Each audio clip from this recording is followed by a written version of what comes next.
tout le monde, ici le créateur pour une nouvelle vidéo sur Lego Mindstorm EV3 pour vous aider encore une fois à programmer votre robot Lego Mindstorm EV3.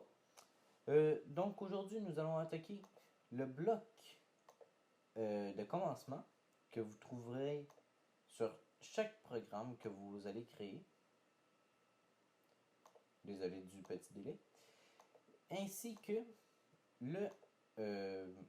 le bloc attendre que. Donc, le bloc de commencement est très simple. Très simple. Vous le placez et vous ajoutez ce que vous voulez. C'est la seule utilité. Donc, lorsque vous placez un bloc attendre que, désolé, il se met automatiquement sur le temps. Donc, ça veut dire attendre que une seconde s'écoule pour continuer. Bien sûr, vous pouvez le mettre à 500 000 millions, comme vous voulez. Le temps, c'est vous qui le décidez. Mais, vous pouvez aussi mettre attendre que les boutons, que un des boutons suivants soit pesé. Donc, si on prend le gauche, le centre et le droit, on veut attendre qu'un de ces trois-là soit appuyé. Juste appuyé. Donc, c'est ça pour juste cette section-là. Ici, la deuxième rangée, c'est le 0 représente que le bouton soit relâché. Ou le 1 soit juste que vous faisiez juste appuyer sur le bouton. Et le 2, c'est que vous appuyez et que vous relâchez le bouton.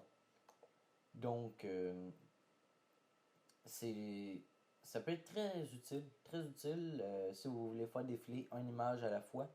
Pas que 375 000 images défilent une fois parce que vous avez juste appuyé.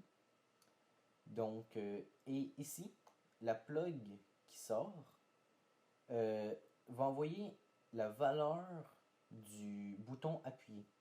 La valeur du bouton appuyé se désigne par le bouton. Donc, quand vous appuyez sur aucun bouton, la valeur 0 est envoyée. Quand vous appuyez sur la gauche, c'est le 1, le centre, le 2, la droite, le 3, le haut, le 4, le 5, le bas, excusez-moi. C'est très utile de savoir ça par cœur. Des fois, vous avez besoin d'une information comme ça. Fait que vous le savez par cœur, vous arrivez, vous marquez le numéro et vous n'avez pas à aller chercher un bloc, à regarder, et ainsi de suite. Donc, ça c'est pour le brick button compare cette section-là. Après ça, on va voir le brick button change. Donc, dans le fond, ce bloc-là signifie que on veut attendre que le bouton change ou qu'une valeur change. Donc, si vous êtes à 0 parce que vous appuyez sur aucun bouton et que vous venez appuyer sur un bouton, le courant va continuer. Donc, ça veut dire que la valeur du bouton va savoir modifier. Je viens de penser à ça.